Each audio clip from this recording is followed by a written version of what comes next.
Assalamualaikum warahmatullahi wabarakatuh. Waalaikumsalam warahmatullahi wabarakatuh.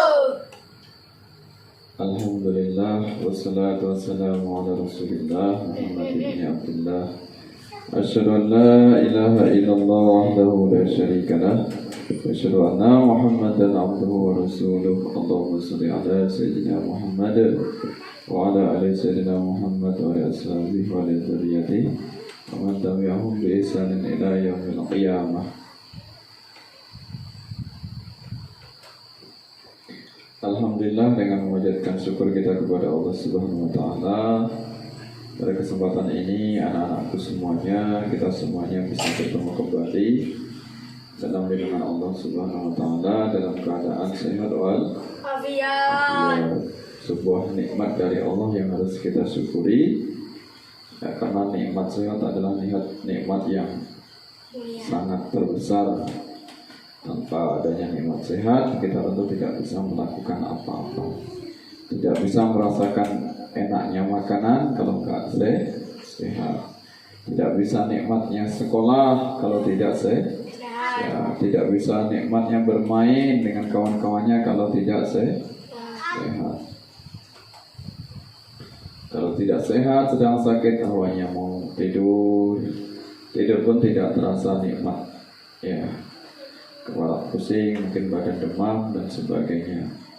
Alhamdulillah kita diberikan nikmat Allah. Nikmat sehat itu kita gunakan untuk hal yang bermanfaat, untuk menimba ilmu, ya, mengaji, menghafal Al-Quran, belajar dan sebagainya. Ya, jangan kita sia-siakan nikmat yang telah Allah berikan, sehingga nanti Allah akan murka. Ya, Allah akan murka, Allah akan marah kalau kita tidak menggunakan nikmat Allah dengan sebaik-baiknya. Ya, alhamdulillah pada kesempatan ini, ya, kita diberikan oleh Allah untuk bisa bertemu kembali. Pada kesempatan ini kita akan membahas, ya, masih seputar tentang khutbah dan sholat Jumat. Ini adalah pembahasan tentang sunnah khutbah. Ada rukun khutbah, ada sunnah khutbah. Ya, ada syarat-syarat khutbah. Rukun itu berarti yang harus dibaca. Kalau sunnah ini hukumnya tidak harus, tapi lebih utama, lebih baik untuk kita lakukan. Itu hukumnya sunnah, dikerjakan mendapatkan pahala, ditinggalkan tidak berdosa. Ya, tapi lebih utama untuk kita lakukan, kita kerjakan biar mendapatkan pahala. Ya, sebelum kita membahas ini sunnah khutbah, kita terlebih dahulu salawat nahdiyah. Allahumma salli ala sayyidina Muhammad salatan turwaihu wa tunashidu wa tuhammisu bihajiat liyahya wa ila'i dinil islam wa tuhammisu bihajiat liyahya wa ila'i dinil islam. Lebih keras. Allahumma sholli ala sayyidina Muhammad salatan turwaihu wa tunashidu wa tuhammisu bihajiat liyahya wa ila'i dinil islam wa tuhammisu bihajiat liyahya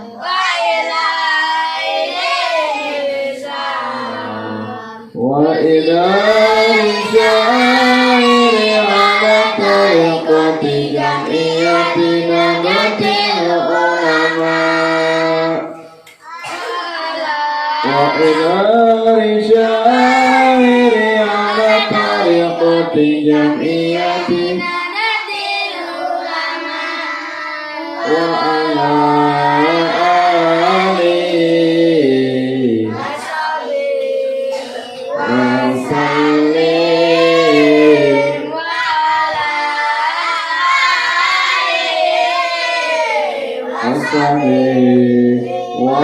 sallim. Allah Allah Allah Allah. Sabitan surah jamiah.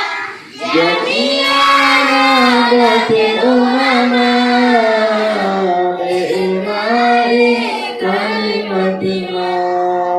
Jami'an nadatil ulama li'ilai kalimatillah. Hafal semuanya. Hafal. Yang belum hafal silakan lihat di yang belum hafal silakan lihat di Tutup. YouTube. Ya.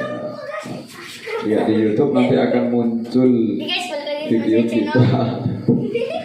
Ya. Tonton, subscribe dulu. Ya. Dan klik tombol Ya. ada official. Nah, Kak, ini Rahmat sudah subscribe. Sudah. Iya, jangan lupa guys. Subscribe itu gratis. Iya. Oke, kita lanjutkan sesuai dengan pembahasan kita. Sunat-sunat Kubah. Ya. Ya, insya Allah kan semuanya jalan ya. Kalau khutbah jangan bilang tidak bisa khutbah, tidak mau khutbah. Ya. Kan sudah kita pelajari. Yang pertama berdiri di atas mimbar atau tempat yang tinggi. Kalau tidak ada mimbar, minimal tempat itu tempat untuk yang membaca khutbah. Orang yang membaca khutbah kemarin apa arti disebut apa? Yang membaca Orang yang membaca khutbah, dua khutbah itu disebut dengan siapa kemarin? Sudah kita bahas. Khotib. Khotib. Apa? Khotib. Khotib, pintar sekali. Ya. Kak, Kak Fahri. Insya Allah kita doakan calon ustadz ya. Ya, Ustadz Darul Inam. Ya, Imam musola apa? Musola yang pojokan itu musola apa? Masjid. Musola apa? Sholat masjid. Masjid kan gede daripada musola. Musola apa yang pojok itu? TPQ. Bukan TPQ. Musola kalian itu yang di sana? Oh, yang baru. Nggak tahu apa. Al Amin kan yang lama, yang di sini, yang di sana tuh nah di pojokan sana. Oh, di sana itu ya? Iya. Di pasar. Masjid ini. Ya. Berdiri di atas mimbar atau podium atau tempat yang tinggi. Tinggi. Jadi yang baca khutbah tadi siapa disebut dengan Khotib. khotib? Ya, khotib berada di tempat yang tinggi atau mimbar atau podium. Ya. Kenapa lebih baik? Kan ini tidak harus ya, tidak harus, tapi lebih baik. Nah, bagaimana kalau belum ada podiumnya? Yang penting berdiri di depan jamaah. Ya, tapi kalau bisa membuat podium, ya, biar bisa membuat pakai kayu atau bisa beli ya. Diukir kan banyak sekarang kan? Ya. Ya, tukang ukir buat podium. Aku bisa ngukir Ya. Kenapa yang tinggi tempatnya? Biar jamaah semuanya bisa mengetahui siapa yang khutbah. Jangan sampai cuman ada suaranya tapi tidak ada orangnya. Berarti yang khutbah itu makhluk gaib berarti. Ya. Biar jamaah tahu.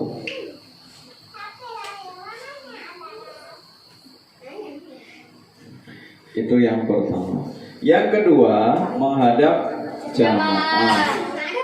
Nah, jadi khutbah itu jangan membelakangi, tapi harus berhadapan. Nah, dari kelihatan nampak. Bagaimana kalau baca teksnya? Cara membaca teks khutbah kan ada yang tanpa teks ya. Berarti dia sudah pinter, sudah lihai, sudah ahli khutbah. Jadi tidak perlu lagi pakai buku. Nah, dia cukup langsung seperti orang pidato.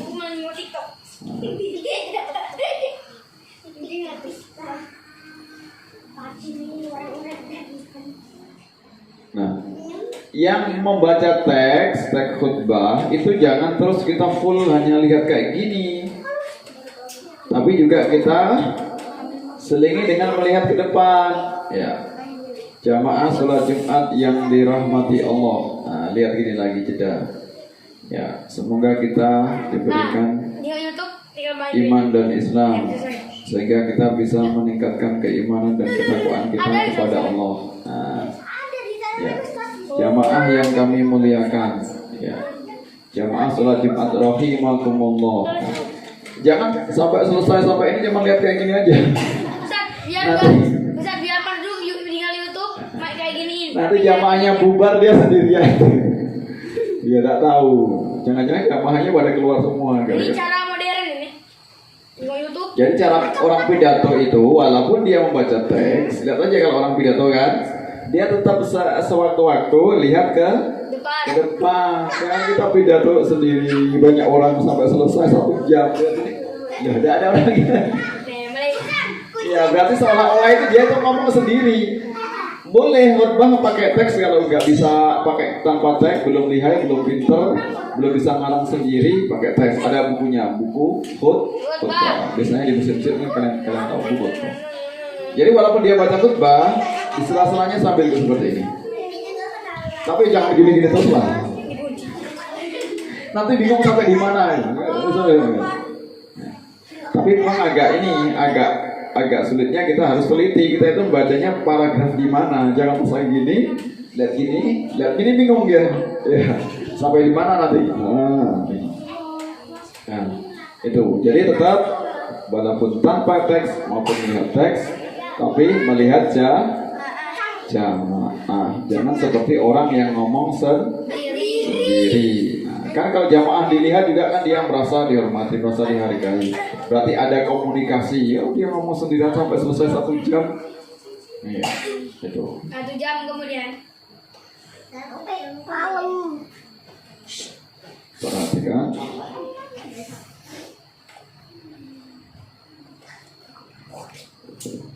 Tiga azan sebelum khutbah. Nah, di masjid kita yang diajarkan oleh ulama kita biasanya azannya di masjid itu berapa kali? 2 kali. Ya. Ya, azan pertama undang orang datang ke masjid, kemudian sholat qobliyah, sholat sunnah sebelum sholat Jumat. Nah, setelah itu kemudian ya sang Bilal kemudian dia membacakan ininya bacaan teks Bilal, kemudian dia azan sebelum khatib naik di atas Oh ya, setelah dia duduk khatibnya duduk, kemudian azan. Setelah selesai azan baru khatib membaca khutbah. Nah, dulu di zaman Rasulullah itu azan hanya sekali. Zaman Rasulullah, kemudian pengganti Rasulullah itu masa Abu Bakar, Umar, nah itu sekali. Kemudian di masa Utsman, nah itu azannya ditambahi 2 kali. Kenapa kok 2 kali? Karena jamaah semakin banyak, semakin maju pesat masyarakatnya, semakin ramai, membantu orang untuk memanggil datang ke masjid. Kalau azan sekali orang itu bingung, nanti nggak dengar, ujung-ujungnya datang ke masjid sudah bubar. Nah, jadi ada kodenya. Ya. Yang keempat apa yang keempat? Membaca khutbah dengan lantang. Lantang itu artinya lantang artinya lantang artinya keras. Kan orang Indonesia kan, lantang itu artinya keras.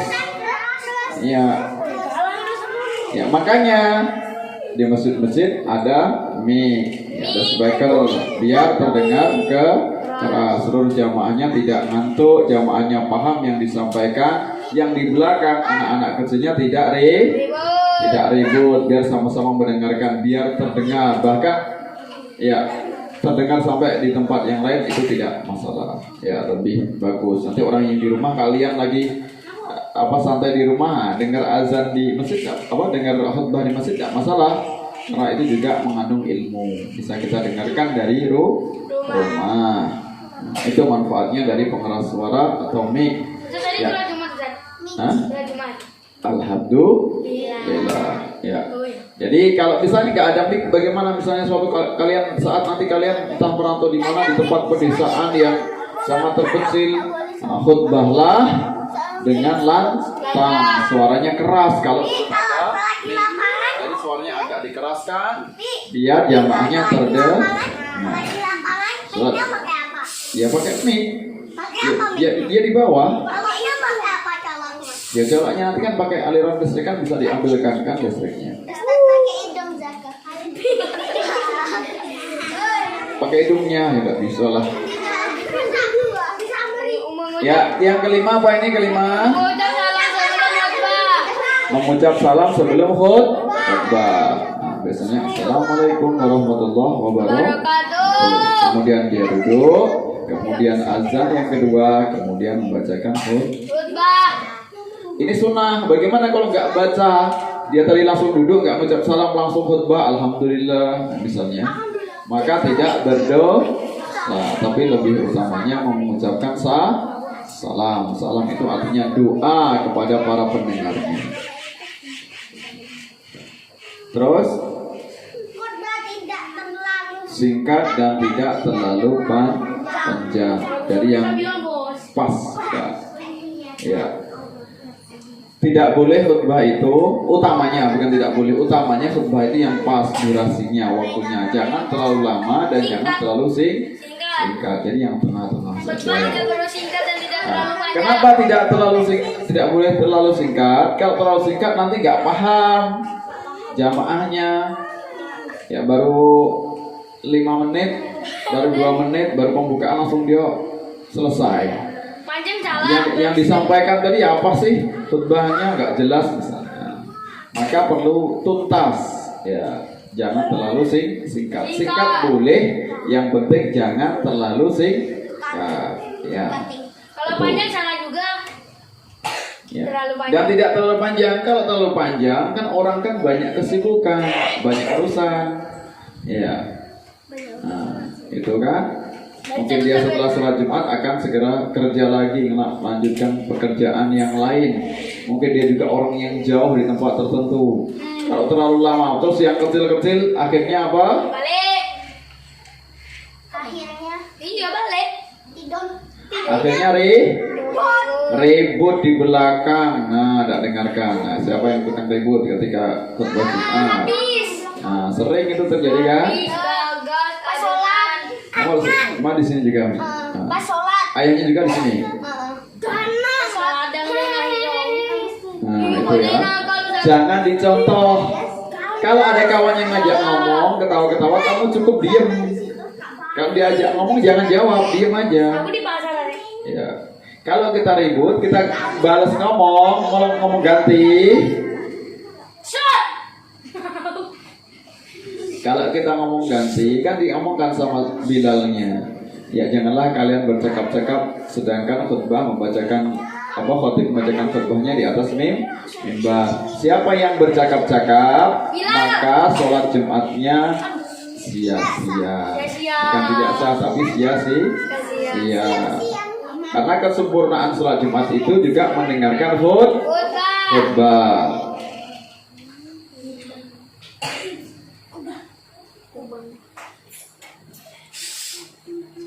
Ya. Tuh. Jadi biar sholat kita diterima Allah, Subhanahu wa ta'ala. biar dapat pahala, maka ketika khutbah Diam. didengarkan atau mulutnya Nah, diam. kupingnya didengar. paham. Insya Allah. Kasihan di depan sudah pakai mic-nya ternyata kalah dengan suara kalian, lebih keras suara yang ribut di belakang. Padahal itu sudah pakai mic.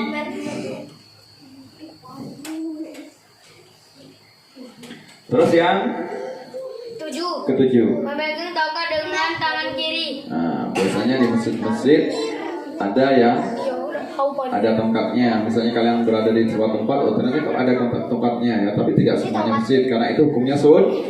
Ada tongkatnya ini sebagai simbol ketika Rasulullah dulu khutbah juga ada Semangat. tongkatnya. Ya. Nah, dengan tangan kiri kemudian dipegang. Dari Bilal tadi disampaikan diberikan kepada khotib, kemudian khotibnya membaca khutbah. Materi khutbah yang 8 mudah dipahami jamaah. Serius banget dimana jamaah. Oh,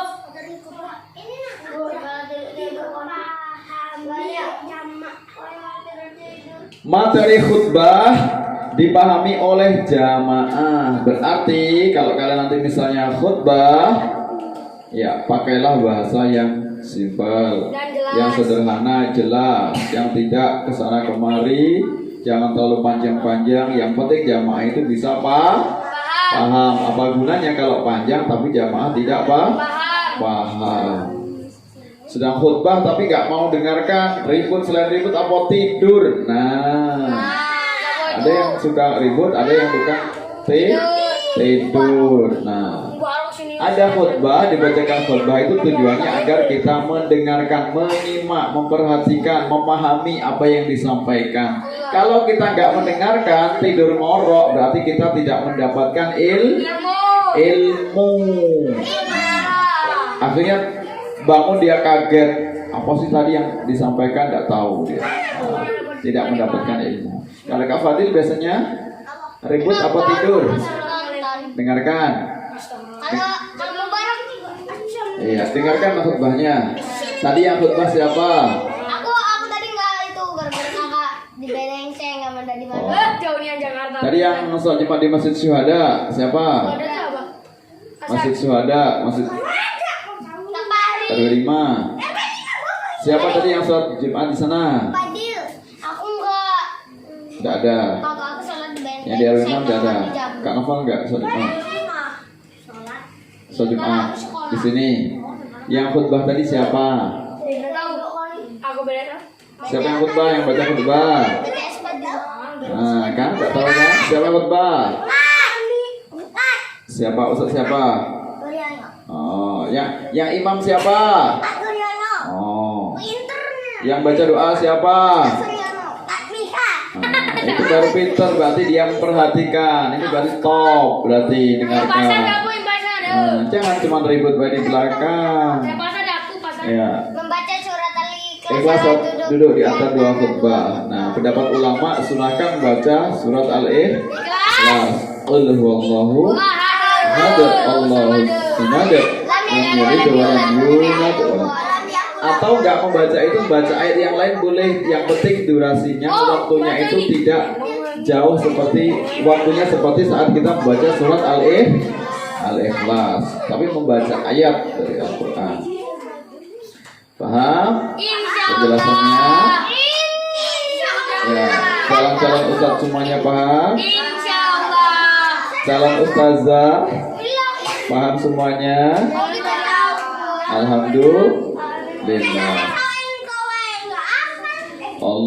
Allahumma sholli wa sallim wa barik ala sayyidina Muhammadin nuril zaki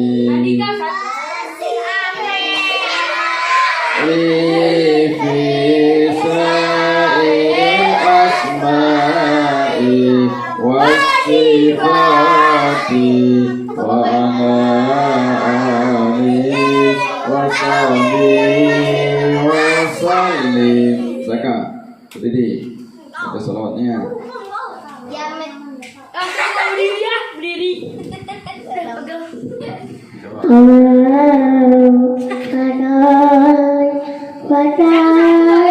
berjalan.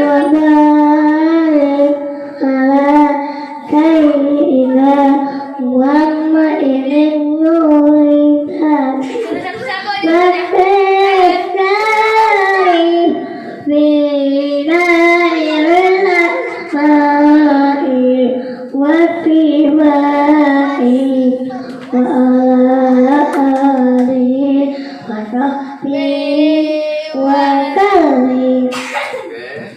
Akhiri, assalamualaikum warahmatullahi wabarakatuh. Waalaikumsalam.